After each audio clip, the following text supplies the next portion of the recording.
ನಮಸ್ಕಾರ ಸ್ನೇಹಿತರೆ. ಬಂಗಾಳಕೊಲ್ಲಿ ಹಾಗೂ ಅರಬ್ಬಿ ಸಮುದ್ರದಲ್ಲಿ ವಾಯುಭಾರ ಕುಸಿತದ ಹಿನ್ನೆಲೆಯಲ್ಲಿ ರಾಜ್ಯದಲ್ಲಿ ಮಳೆ ಪ್ರಮಾಣ ಹೆಚ್ಚಾಗಲಿದೆ. ಮತ್ತೆ ರಾಜ್ಯದ ವಿವಿಧ ಜಿಲ್ಲೆಗಳಲ್ಲಿ ಭಾರಿ ಮಳೆಯ ಎಚ್ಚರಿಕೆ ನೀಡಲಾಗಿದೆ ಎಂದು ಹವಾಮಾನ ಇಲಾಖೆ ಸೂಚನೆ ತಿಳಿಸಿದೆ. ಇಂದು ಯಾವ ಜಿಲ್ಲೆಗಳಲ್ಲಿ ಮಳೆ ಬರಲಿದೆ ಎಂಬುದನ್ನು ಈ ವಿಡಿಯೋದಲ್ಲಿ ನಾವು ಸಂಪೂರ್ಣವಾಗಿ ಮಾಹಿತಿ ನೀಡಿದ್ದೇವೆ. ಈ ವಿಡಿಯೋ ಲೈಕ್ ಮಾಡಿ, ತಪ್ಪದೆ ನಿಮ್ಮ ಸ್ನೇಹಿತರಿಗೆ ವಾಟ್ಸ್ಆಪ್ ನಲ್ಲಿ ಶೇರ್ ಮಾಡಿ. ಬೆಂಗಳೂರು ನಗರ ಮತ್ತು ಸುತ್ತಮುತ್ತಲಿನ ಪ್ರದೇಶದಲ್ಲಿ ಮುಂದಿನ 48 ಗಂಟೆಗಳ ಕಾಲ ಸಾಮಾನ್ಯವಾಗಿ ಮೋಡಕದ ವಾತಾವರಣ ಇರಲಿದೆ. ಹಗುರದಿಂದ ಕೂಡಿದ ಸಾಧಾರಣವಾಗಿ ಮಳೆ ಆಗುವ ಸಾಧ್ಯತೆ ಇದೆ. ನಿರಂತರ ಗಾಳಿ ಬೀಸಲಿದೆ. ಗರಿಷ್ಠ ಮತ್ತು ಕನಿಷ್ಠ ತಾಪಮಾನವು ಕ್ರಮವಾಗಿ 27 ಡಿಗ್ರಿ ಸೆಲ್ಸಿಯಸ್ ಮತ್ತು 20 ಡಿಗ್ರಿ ಸೆಲ್ಸಿಯಸ್ ದಾಖಲಾಗಲಿದೆ ಎಂದು ತಿಳಿದಿದೆ. ಕರಾವಳಿ ಜಿಲ್ಲೆಗಳಾದ ಉತ್ತರಾಖಂಡ, ಉಡುಪಿ, ದಕ್ಷಿಣ ಕನ್ನಡ ಜಿಲ್ಲೆಗಳಿಗೆ ಇಂದು ಆರೆಂಜ್ ಅಲರ್ಟ್ ನೀಡಲಾಗಿದೆ. ಇನ್ನು ಉತ್ತರ ಒಳನಾಡಿನ ಕಲಬುರಗಿ, ರಾಯಚೂರು, ಯಾದಗಿರಿ ಜಿಲ್ಲೆಗಳಿಗೆ ಮತ್ತು ಮಲೆನಾಡಿನ ಚಿಕ್ಕಮಗಳೂರು, ಶಿವಮೊಗ್ಗ ಜಿಲ್ಲೆಗಳಿಗೆ ಆರೆಂಜ್ ಅಲರ್ಟ್ ಕೊಡಲಾಗಿದೆ. ಉಳಿದಂತೆ ವಿಜಯಪುರ, ಹಾಸನ, ಕೊಡಗು ಜಿಲ್ಲೆಗಳಿಗೆ ಯೆಲ್ಲೋ ಅಲರ್ಟ್ ನೀಡಲಾಗಿದೆ. ಉತ್ತರ ಕನ್ನಡ, ಉಡುಪಿ, ದಕ್ಷಿಣ ಕನ್ನಡ ಜಿಲ್ಲೆಗಳಲ್ಲಿ ಭಾರಿ ಮಳೆ ಆಗುವ ಸಾಧ್ಯತೆ ಇದೆ.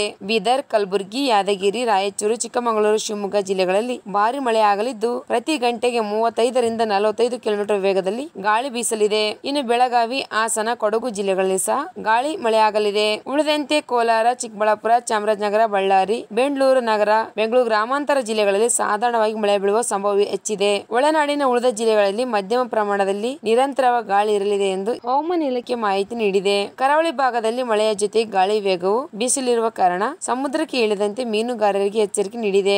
ಗಾಳಿ ವೇಗ ಗಂಟೆಗೆ 35 ಕಿಲೋಮೀಟರ್ ನಿಂದ 55 ಕಿಲೋಮೀಟರ್ ವರೆಗೆ ಗಾಳಿ ಬೀಸುವ ಸಾಧ್ಯತೆ ಇದೆ. ಹಾಗಾಗಿ ಮೀನುಗಾರರು ಎಚ್ಚರಿಕೆ ವಹಿಸಬೇಕು ಎಂದು ಹವಾಮಾನ ಇಲಾಖೆ ಸೂಚನೆ ನೀಡಿದೆ.